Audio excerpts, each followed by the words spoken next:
In today's video, we're going to be having a conversation about the future of Pokemon reprints. Now, before we jump right into it, as always, if you want to enter into our weekly giveaways, make sure you leave a like, comment down below, and subscribe to the YouTube channel. Of course, you can comment and like on any of the videos we post each and every week, so that's multiple opportunities to enter.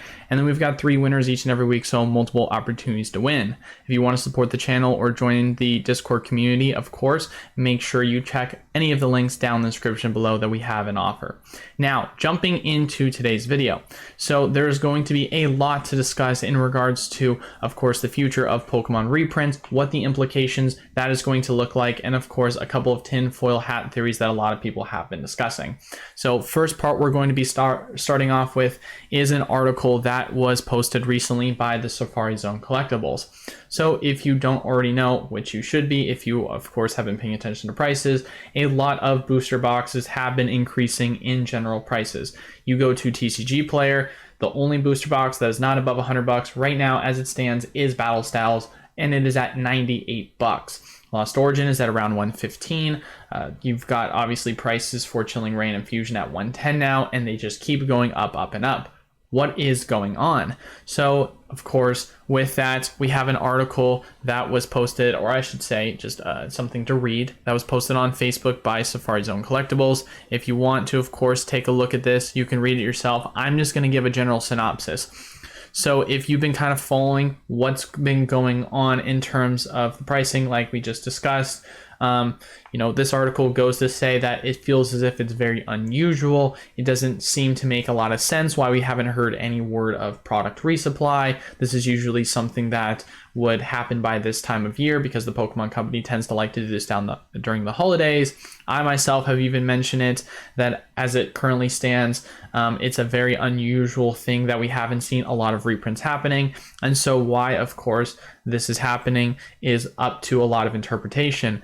Now, going on to reading this article, there's a lot of factors at play, including raising of MSRP pricing early next year, fact we're making a transition from yellow borders to silver borders, etc., etc. And so this goes on to give their more, of course, personal interpretation or factor based on the experiences that they're having. But their expectation at this point, more or less, is that we're not going to see anything happen until realistically Q1 of next year. And of course, there's no even guarantee if we're going to see reprints to happen once that kind of does happen. This could be, of course, the end more or less in terms of reprints for yellow border cards, or it could just be the ultimate reprint end for just yellow borders in general. That's of course up to interpretation.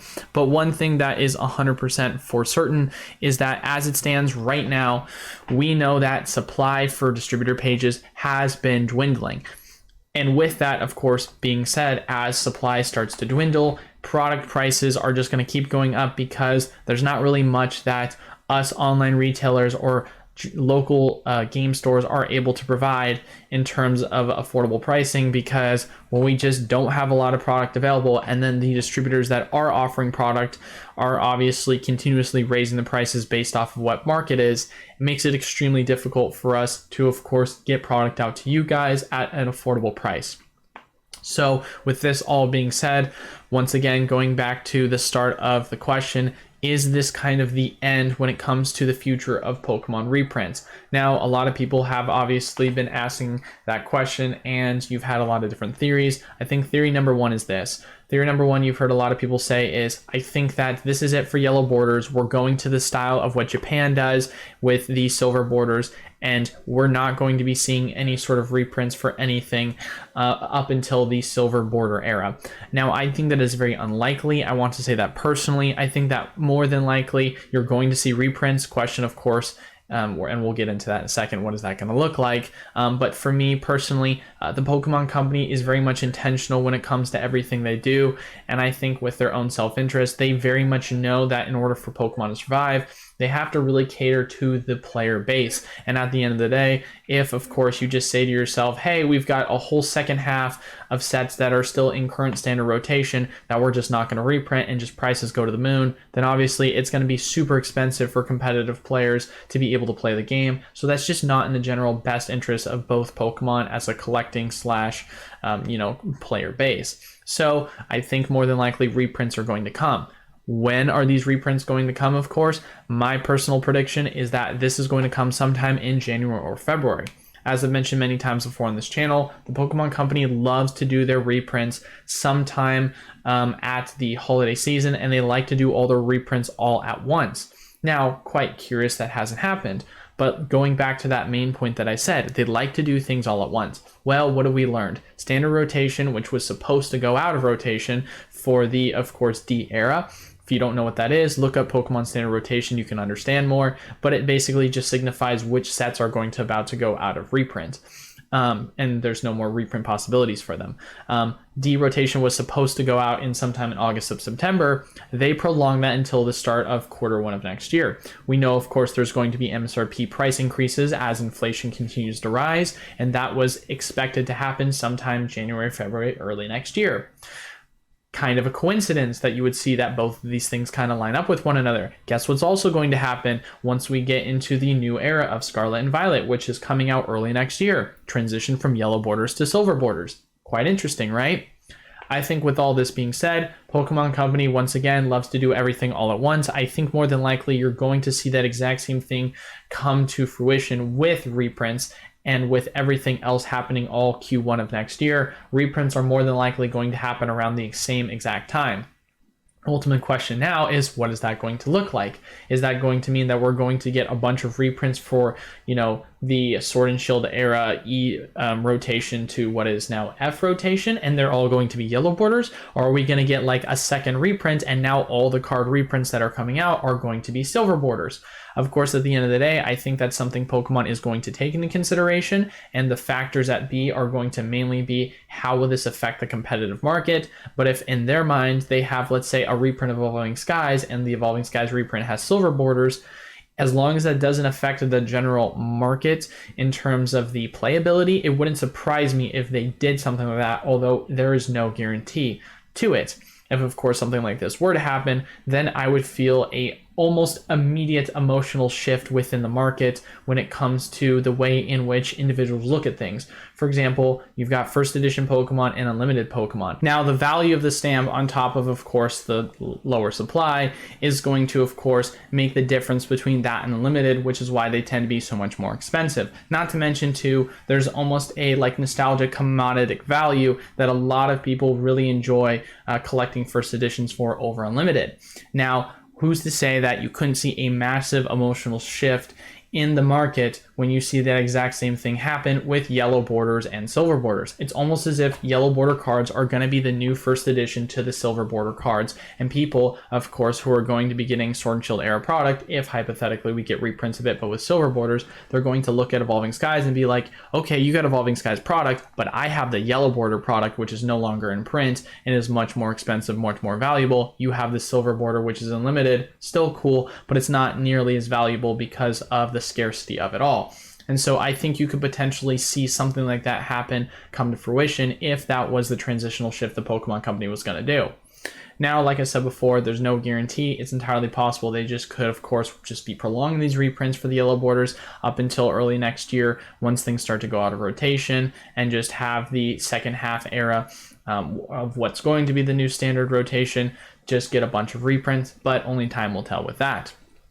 Of course, next question, of course, which is going to be asked to this is, how does this play more or less into MSRP increases? So if you haven't already, of course, been reading up online, there's been a lot of articles going around of $4 to $4.50 being the new MSRP price increase. Now, personally speaking, that does seem extremely high.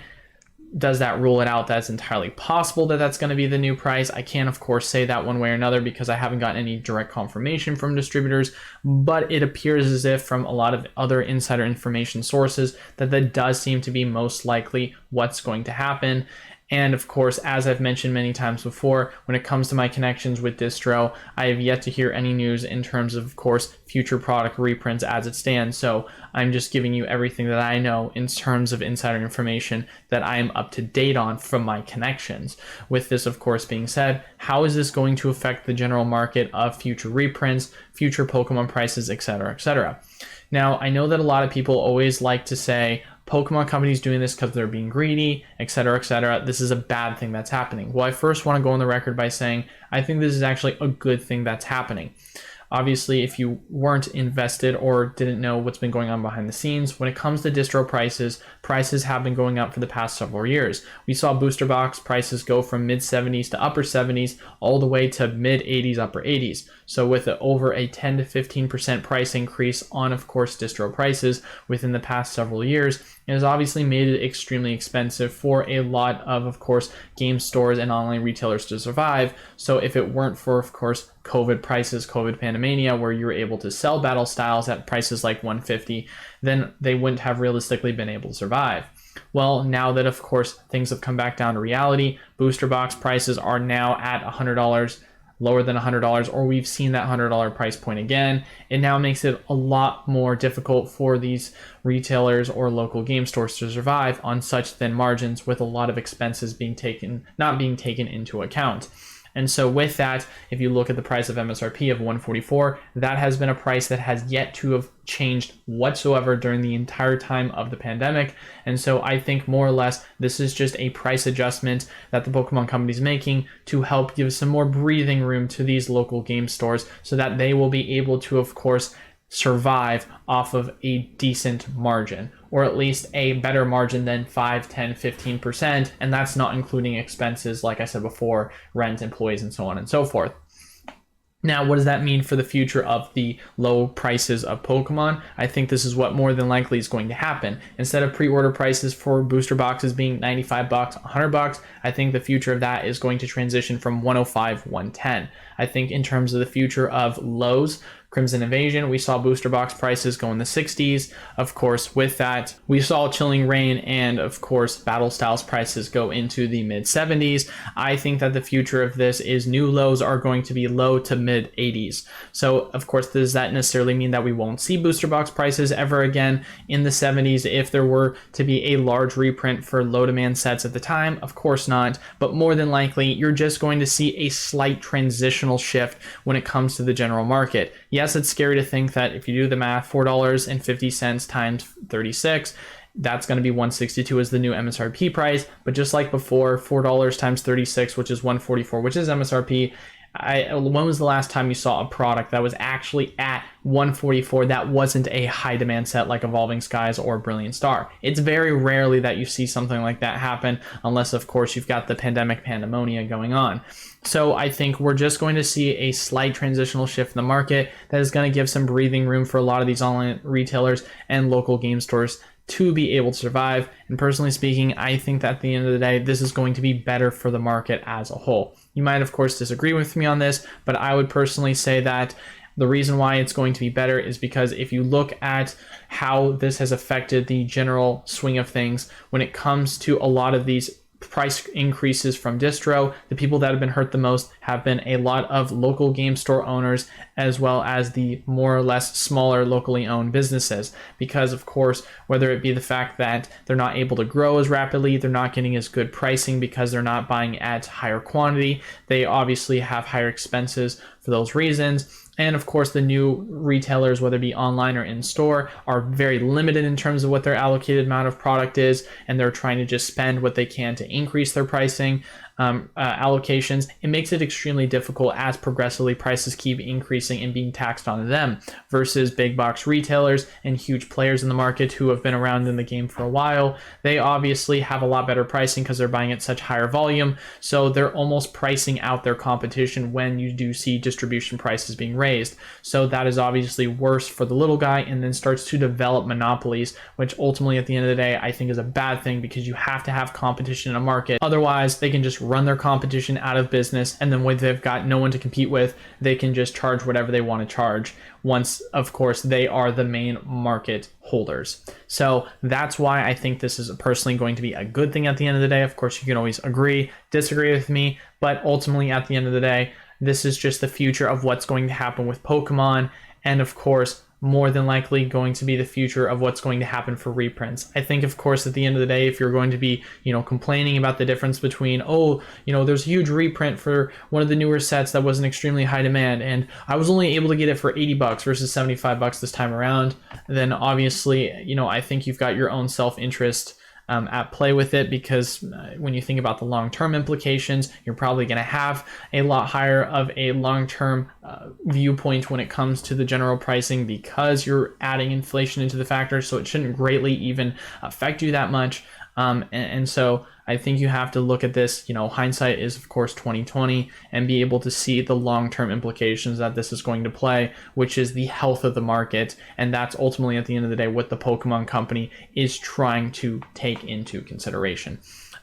But that is all in terms of what we have to discuss with today's video. I know it was a lot in a short amount of time. Hopefully you guys, of course, are able to go through, pause, get to the points that you felt as if were important, really soak in that information. If you have any questions, as always, feel free to leave a comment down below on the YouTube channel. And of course, if you want to enter into our weekly giveaways, make sure you leave a like and subscribe and hit the notification bell. We've got content you can comment and like on, which allows you for multiple entries. And then with that, we've got 3 winners each and every week, so multiple opportunities to win. If you want to join the community or just help support the channel in any other way, check the links down in the description below for anything else. But that is all for today's video. Thank you guys all so much for watching. Until then, I will see you all on Monday. Peace.